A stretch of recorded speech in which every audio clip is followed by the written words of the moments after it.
council member should be able to speak up and speak out.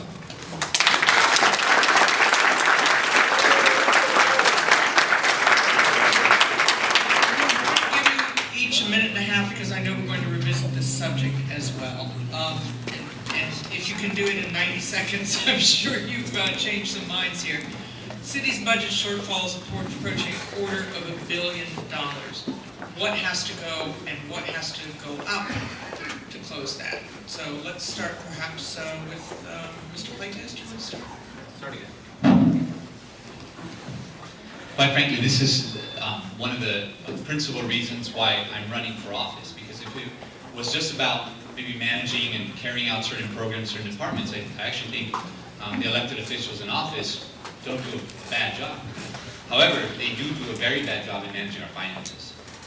We are on the brink of bankruptcy. Those aren't my words, those are the chief administrative officer's words. And we need to do something about that.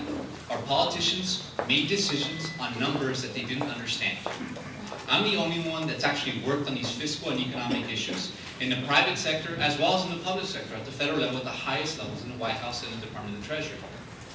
I know what to do. I'm also the only one that has actually laid out a plan, a comprehensive plan of how to deal with this with actual numbers, where today, when I get elected, we will not have to cut our budget anymore, because we can do a plan where actually workers can get something today instead of the overpromises of potentially nothing tomorrow.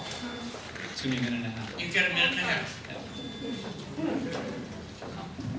It's a really important issue. Look, it's two things, right? It's our pension system needs to be absolutely reformed, and our politicians haven't done it. They've been afraid to do it.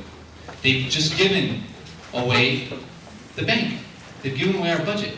Then, second, we do need to expand our tax base and create other revenue generators. But if we think that only economic growth alone is going to help, we have to be growing faster than China to be able to get to that point.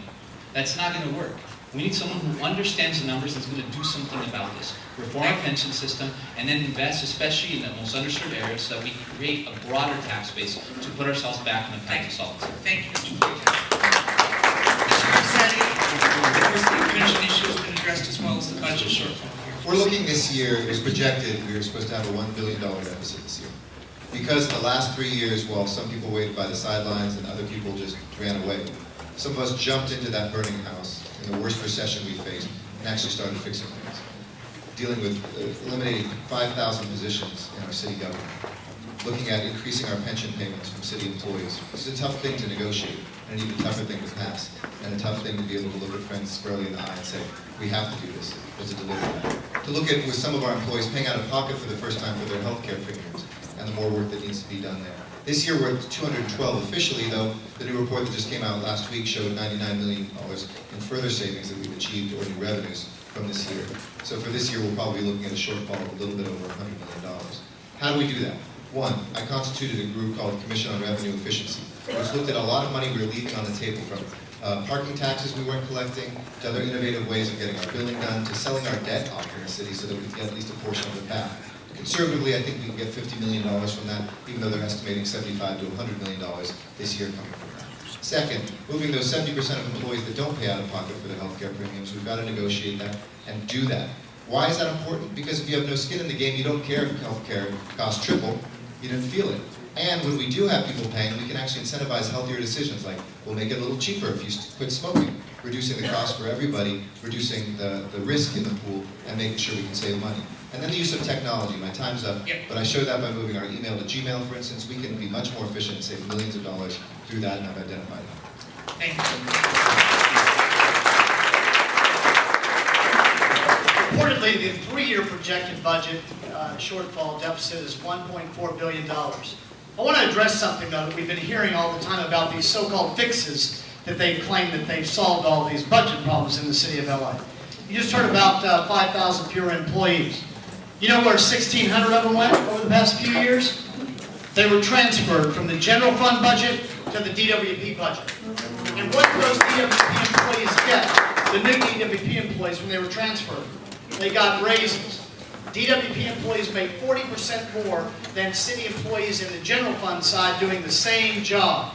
And I went and looked and the DWP did not have 1,600 help wanted signs hanging on the front door. And the ratepayers have to pick that up. So we're not saving those jobs from, or we're not ending those jobs from wherever they were previously set. Now, how do we solve this problem? It is cost-based. We have to reform our pension system. We don't have a choice, and it's going to take real reform. But there's another chapter to this, and it's salary reform. We have to reform the raises that my opponents so generously gave to the city employees that we could not afford. They say now that they regretted that decision, but they didn't know at the time it was a problem. We were in deficit then. So it means hard numbers, salary reform, and pension reform.